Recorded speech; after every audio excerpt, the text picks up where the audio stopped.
Ayun nga guys, nandito tayo ngayon sa G2B Lomi House ng Cuenca, Batangas. Ayan po, Lomi Pancit Goto. So titikman natin ang Lomi dito sa Batangas. Let's go! Ayan, ito yung mga kasamahan ko.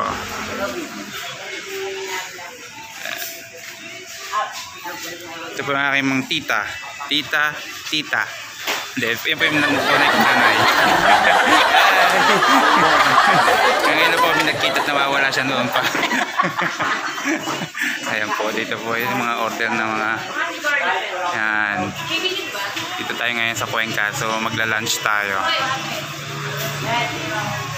Yan po, ginagayak na ating mga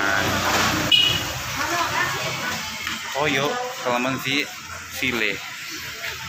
Ito po yung mga kasamahan ko, pamilya ko. So guys, mga kalayas, so marami na rin pala punta dito ng mga ka-vlogger natin. Ayan, isa na si Motoronda. Yan, wow. Motoronda. Yan po. So ito po yung atin. Alright. Hindi nyo natatanong guys, taga dito po ako. Ang katroy layas nyo, taga Cuenca, Batangas po. Yan. So ngayon po ay sa Lukban ako nakatira. So ngayon titikman natin yung Lomi dito. So, marami na po kasi yung mga nagtitinda ng Lomi dito. So iba-ibang plaza. Yan, ang dami na pong nagpuntang vlogger. Yan, mga vlogger po lahat yan. So hintayin natin yung order natin na Lomi.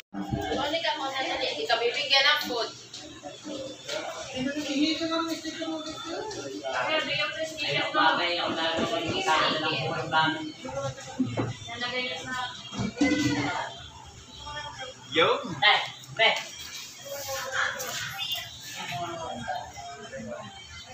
Nandito po tayo sa lomihan ni anong Lomi to? Para Fresh Lomi House G2B Cuenca, Batangas. Pinat mo lang. Hindi. Mga kalayas, ang ating Lomi Batangas.